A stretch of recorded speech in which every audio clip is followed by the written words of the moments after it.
Oh, Greece, my Greece. All right, so Greece is going to be on the mainland right here and then have little colonies over here to help with food. Now, how did it all start? It all started with a group of humans called the Minoans. They did not start on the mainland. They actually are going to start in the middle of the Mediterranean Sea on the island of Crete. They are not considered Greek because they were not on the mainland. However, they are the ones that are going to start the civilization. They had the most power, even in the face of the Phoenicians. Because they lived on an island, they were going to be superior to the Phoenicians at building ships. They're going to trade with other countries, the Phoenicians in particular, but not the only one. They're also going to trade with Egyptians. They're going to trade with the Hittites, and eventually they will trade with the Persians. Now, they're going to not just trade, they're also going to have a lot of art. They wanted to beautify the area. And being on, the middle of the island, they're going to see that the area is beautiful. So they're going to want to enhance that. To do that, they're going to build palaces with open areas and using columns to make the beauty of the area more available to those living inside. They're also going to create frescoes. A fresco is the use of lime water and ground up clay to paint inside of the walls. It allows for the painting to last longer. They are going to decline though. Everything that goes up must come down, and they are going to decline. We don't exactly know how. We have some ideas. We have limited evidence because they did not leave any writing behind. They left paintings. We do have a couple theories though. Those theories are either a volcanic eruption on Thera, which led to toxic gas being released into the area.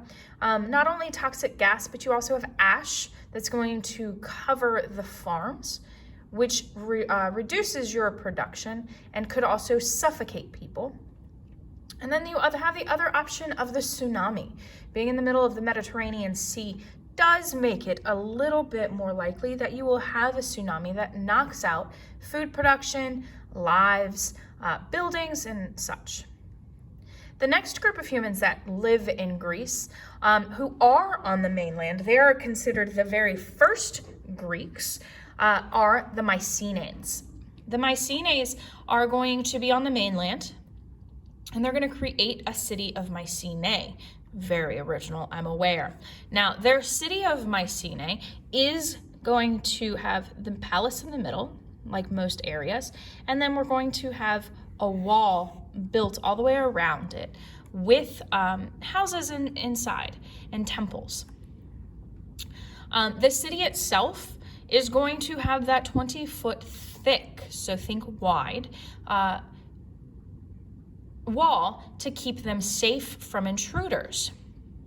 They're going to adopt some of the Minoan, and they're going to adapt it to what they need. So that's why I say we don't have everything about the Minoans. We know that they existed, but we don't know exactly what happened because nothing was written in something that we could translate. Now, the Mycenaeans are going to be advanced. They're going to last about 500 years, and in that time, they're going to create weaponry and jewelry and outfits using both bronze and iron. This allows, especially with weaponry, for the material to be hardened more. The bronze is going to be used more often with jewelry because it's a softer metal, but the iron is a new type of metal that is harder. It's weighs less, and it's going to help protect them from intruders. Again, what goes up must come down. The Mycenaeans actually are going to decline because of a war. They're going to go to war with Troy. Now, I'm sure you've heard of the Trojan War, where the Trojan prince steals the wife of the Mycenaean king. And so the Mycenae say, either return my wife or I will destroy you. Also known as the story of Odysseus.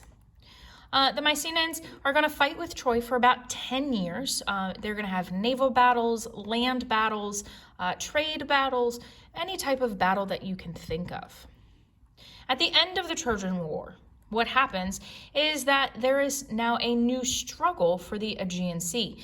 Troy is on one side, the Mycenaeans are on the other. And so if nobody controls it, more battles will come about. You'll have the rise of some pirates, and you're going to have people fighting for their lives. So we've talked a little bit about all of this already, but what does it look like? Now we have the mainland. We have the island of Crete. The Mediterranean Sea is all down here, the Aegean Sea. So what happens? The Aegean Basin, right here, is going to shape the economic, social, and political development of Greece. What that means is because we're fighting over this area, that's going to be money, people, and government. Money, people, and government. Whoever controls this area has the most money, has the best government, and is going to be the most popular in the area. With the expansion of Greece outside of this mainland, of the Balkan Peninsula, we have the spread of the Hellenic culture. Not only is it going to spread over to Asia Minor, but it's also going to go north. The Hellenic culture is what the Greeks called themselves and their culture. They were called the Hellenes. Remember that they didn't believe themselves to be Greek. They would first call themselves by the city that they lived in. So if I lived in Troy, I would be considered a Trojan. If I lived in Athens, I would be an Athenian. And if I lived in Sparta, I would be Spartan. So the Aegean Sea is to the east of the mainland. We have the Balkan. Remember, the Balkan is the whole piece. You've got the Peloponnesus Peninsula, which is just down here. You have all of all of Europe, because Greece's mainland is on Europe, but their colonies are on Asia. You're going to have the Mediterranean Sea playing a big piece of this, as well as the Aegean Sea. You have the Black Sea and the Dardanelles, or the Strait of Dardanelles, which allows them to trade further into both Europe and Asia. And you have the main three cities of Sparta, Athens, and Troy. We're going to live south of Macedonia. Now, Macedonia eventually will conquer all of this area and then take over most of Greece. But at first, they are a peaceful area just to the north. Economics and social. Economic always means money. Social always means people. So economically, they had to create an agriculture off of the mainland because the mainland was mountainous. What do I mean by that? I mean that the mainland, if I go back a second, all of this area is made up of mountains, rocky areas, and there's no arable land. So they have limited arable land. What are we going to do if we have limited arable land? I'm going to colonize outside of my mainland.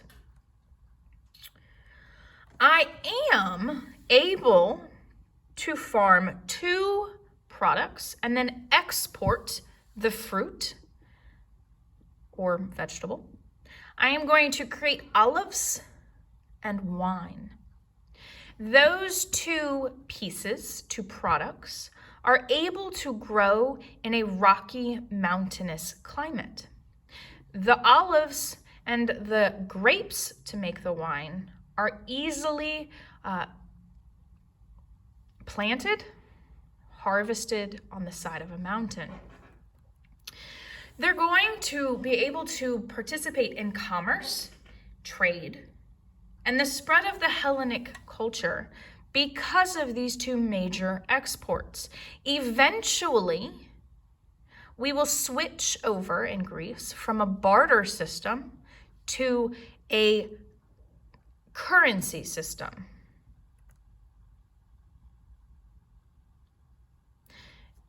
So instead of buying and selling with goods and services, I'm now going to use these types of money. Politically, because of the mountainous terrain, the cities are going to be helped and hindered. They're going to be stopped from collaborating or deciding on a same government if they're too far apart. This is especially important because all cities promote the idea of civic duty and commercial life. They all decided that you must take part in government and you must take part in commerce, buying and selling of goods, because of the lack of arable land. Colonization had two reasons for happening. The first one was the lack of arable land on the mainland. The other problem that happened was that once the city got too big, there was too many people in the area. So the overpopulation had to go somewhere. So those in the government of the polis or city-state would decide who would leave and start a new colony.